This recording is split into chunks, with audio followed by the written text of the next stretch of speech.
If you've got a heart, Dr. Bob is a part of you. Maybe not. Next on AM 1480 WLEA, the Newsmaker Show. Here's Ryan O'Neill. Maybe we need to work on the intro. Yeah, I think maybe you could probably be sued for that, for misleading our audience. You know, I just realized, yeah, that's the Gumby theme, isn't it? Is that right? Yes. Well, Dr. Bob, moving on. Quickly. The primary Tuesday, the Democrats' primary for Reed's opponents in the air. Yeah. Well, I think it's only up in the air in terms of the two leading Oh, that's true. candidates.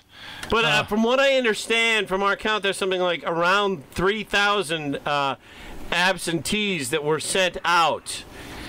Yeah. Well, I would guess, you know, in terms of absentees returned, you know, you're probably, if there's 3,000 sent out, you're probably talking about 2,200 coming back, something like that. I mean, I'm sure what happens, I think these election boards have kind of an automatic list of people who get absentee ballots. And so nursing homes and things of that sort, and some of those aren't coming back. So it's hard to tell you, but in any case, the 26-vote lead that Mr. Della Piella has, yeah, that's kind of up in the air right now. At this point, yeah, you know, you could say it could go either way.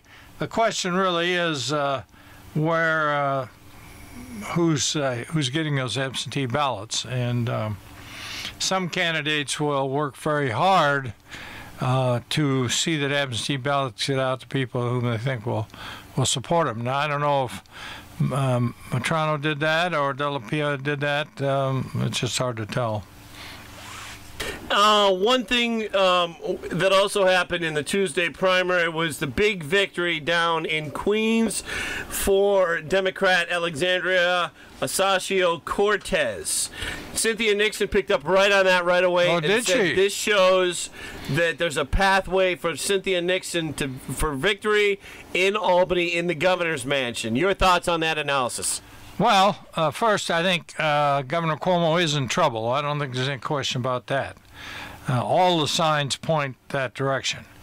Whether Cynthia Nixon is going to be the beneficiary of that or not is a much more questionable issue. I think the thing in, what was it, Queens, you say? Yes. This is an example of a congressman or representative who has gotten so wrapped up inside the Beltway, and you see this in Albany as well, that he basically just removed himself from his constituents. And we saw the same thing happen with Eric Cantor on the Republican side here just a few years ago, running in Virginia, where he thought he was in line. Well, I guess he was in line to become Speaker of the House, and you know, he just got knocked off by I think it was a former minister. No, maybe it was a college professor, economics professor, evangelical type, and you know, kind of wasn't paying attention to what he's doing. This guy Crowley, on the other hand, went to the point where he was supposed to have a debate with Miss Cortez. Was a debater. He sent a substitute. Here, fill in for me. Oh, come on, that's insulting. That in itself, I think, showed his disdain for his constituents. But Cortez campaigned hard. She's a personable person. She's articulate. But the turnout was abysmal. I think the vote was something like 16,000 to 12,000 in a district of, 776,000 voters. Well, not voters, citizens. There's no reason that Crowley couldn't have won if he'd have put some effort into the campaign. So I'm not certain this shows that there's a huge avalanche of unhappy voters ready for revolution, but it does put a gung-ho socialist left-wing candidate up from that district, and I assume it's probably heavily Democrat. I don't know, but the chances of Cortez winning are probably pretty high. But the more of those people the Democrats pick up, I think the more it pushes the party farther to the left. So that Wednesday night I had the opportunity, and I frankly I don't think I've ever listened to one of Trump's entire speeches. But you caught the rally in Fargo. I mean, it was hilarious. First of all, he keeps interrupting Tucker Carlson. Have you noticed that? He does these things during Tucker Carlson's show. Well, it ran over into the Hannity show as well. Right. But the point is, I don't know how you would write a speech for Trump. I mean, the guy just shoots off this way and shoots off that way, and he made it plain that he was pleased to see Crowley lose because he wants to see Nancy Pelosi remain as a leader of the Democrat Party in the House. He says we've got to have Nancy Pelosi and Maxine Waters there as leaders of the Democrats. And, of course, the crowd went nuts, that remark. Although there's some truth what he says, I guess, from a Republican point of view, that's for sure. So, in any case, it was wild. I mean, the guy's wild. Yeah, he gives. It's a different type of presentation, I think, than Washington leaders have given in a long time, or maybe ever. Well, and he says things right off the top of his head, and some of them clearly are, to put it mildly, hyperbolic. I mean, they're exaggerated, etc. But it's all in good fun, and he was feeling his oats, that's for sure. Can I bring up the time that I saw Trump up in Depew near Buffalo at a restaurant there when he was considering a run for governor? I suppose I've talked about this, and that was years ago on the show. The Republican committee men up near the bar were all ignoring Trump and talking to each other, and there was that mumble, mumble, mumble, mumble through Trump's whole speech, which was a great speech. And all these Republican county guys were just at the bar drinking, flirting, and so on and so forth. And all I could think was, why are you missing this opportunity? Do you think that the noise was so loud that Trump could have, it got back to Trump and he said, hey, I'm just going to run for president if that's the way these guys are? No. I think part of that applies, that's for sure. But no, Trump's idea was, and again, I was involved in this from the very beginning, Trump's position was that he would run for governor if all the county chairs kicked in behind him. And, of course, Astorino wanted to run, and Ed Cox was favoring Astorino. Absolutely. But I was kind of surprised at the way Trump was treated by a lot of those Republicans who were more interested in the bar. I've handled these kinds of events before. I handled, I don't know, at least 10 Constitution Day presentations in Rochester, where we had major speakers and things of that sort. And basically, I was the floor manager, and you had to shut the bar off. Yeah. If you didn't shut the bar off, I mean, forget it. Some of these guys, of course, are alcoholics, and they just can't. No, they literally are. Yeah, and they cannot stay away from it, and they just continue to talk. And of course, the bartender, he was sitting there wanting to sell more. I said, "Hey, buddy, that's it. Yeah, shut enough it down." of that. I was kind of wondering if that sort of thing pardon blew me, you have to have somebody do that. If you don't, then that's the natural flow of these kinds of meetings. Dr. Bob, can we talk about Justice Anthony Kennedy? Surely. Okay. A lot of Democrats, a lot of people on the left have voiced serious concerns about what's going to happen with abortion here in terms of the newest judge. I want to get your thoughts on that, and I want to get your thoughts on what would you think of names that are being tossed around like Senator Ted Cruz, Senator Mike Lee, or Judge Andrew Napolitano? Yeah, well, I don't think any of those have much of a chance. I would say this. First of all, the Democrats obviously are very concerned about this. But their concern, and I think the listening audience ought to be aware of this, their concern is not about who replaces Kennedy. Their concern is, and I think, I can see where they're concerned, is Ginsburg. That Ginsburg, Ruth Bader Ginsburg, is not healthy at all, and how long she lasts, I don't know. But the point is, Kennedy, fairly conservative to start with, so you replace him with somebody somewhat more conservative. You're not going to get a major change. But Ginsburg, of course, is one of the gung-ho liberals on the court, and if she steps down one way or another, that vacancy is going to be, Trump is going to fill that vacancy. And now you're talking about a Supreme Court that's not 5-4, but is 6-3 on most issues. And that will have a tremendous impact on American policy and American law. Now, as for the abortion issue... Yeah, realistically, do you think that's ever going to go away? No. I think that the right to an abortion has been pretty well established now, and I think Justice Sandra Day O'Connor's opinion in the Planned Parenthood of Southeast Pennsylvania case pretty much spells it out, and that is that the right to abortion has been a constitutional right for a long time now. 73 till now, so what's that, 45 years or more?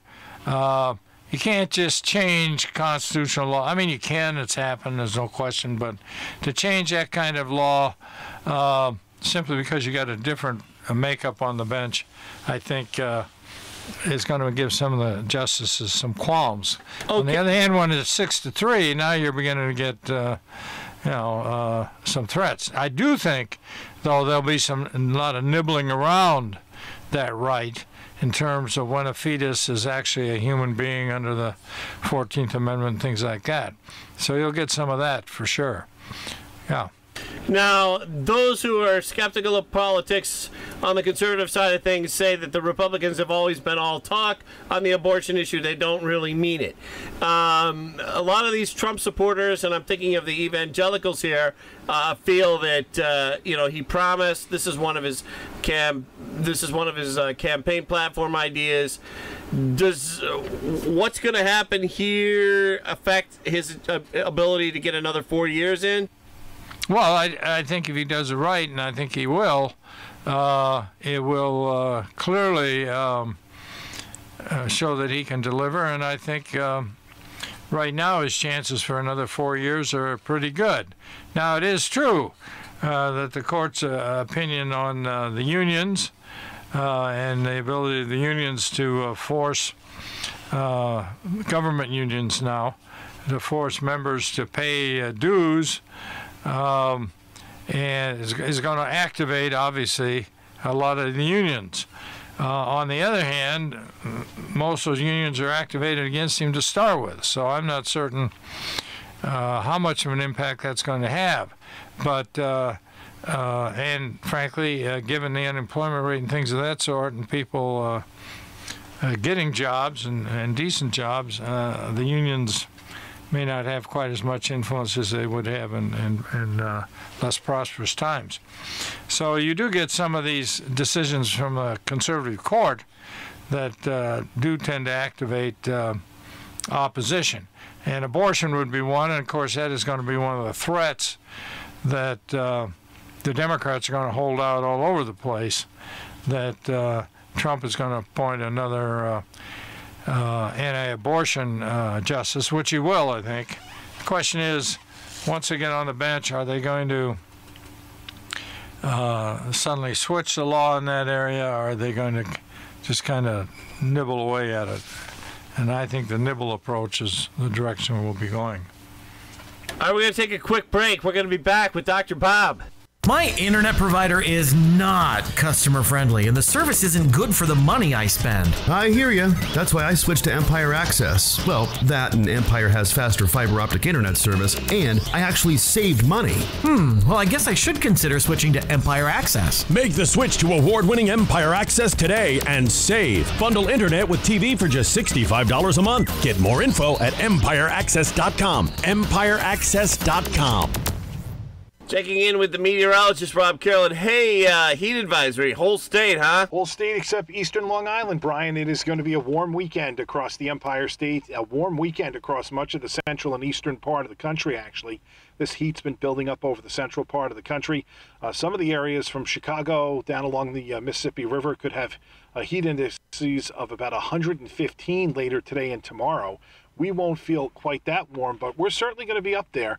I think Sunday is when it peaks across the region, and it still looks like we're warm right through about the 4th of July. So we're going to be talking about this for several days.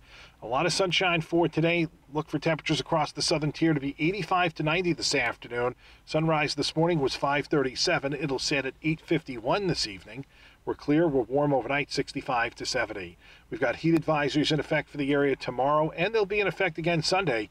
Lots of sunshine tomorrow, 95. It'll feel like it's up around 100 tomorrow afternoon when you factor in the humidity. Tomorrow night, clear, warm, 70 to 75. Sunny, hot, humid for Sunday. Limit your outdoor activities that are strenuous. High Sunday, 95 to 100, Brian. And we're probably 90, 93 during the day on Monday. Thank you so much, Rob. We're back. Hi, Bob. Oh, okay, sure. You remember that voice from the Newhart show? No, I don't. One of Newhart's neighbors. It actually turned into a college drinking game. Yeah, maybe. Hi, Bob. I can see how you spent your undergraduate days, yes. Well, anyways, back to unions and Trump. The nice student members around here that I know, the teachers that I know, have a strong, intense dislike or suspicion of Betsy DeVos and Trump both. And I think, this is just a guess here, but I think it's because they think that Trump and DeVos won't be friendly to unions. Does that Supreme Court ruling from the other day prove them right, the teachers right? Well, I don't think, in that sense, I don't think, I don't know.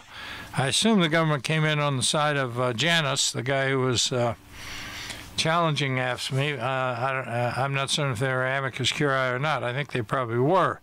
But this case has been going on for a while.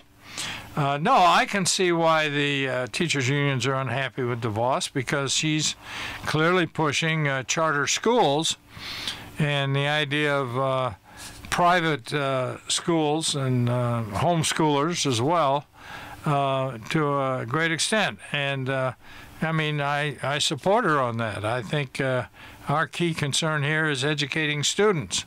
And unfortunately, largely in the urban areas, the public schools have they're just not doing the job.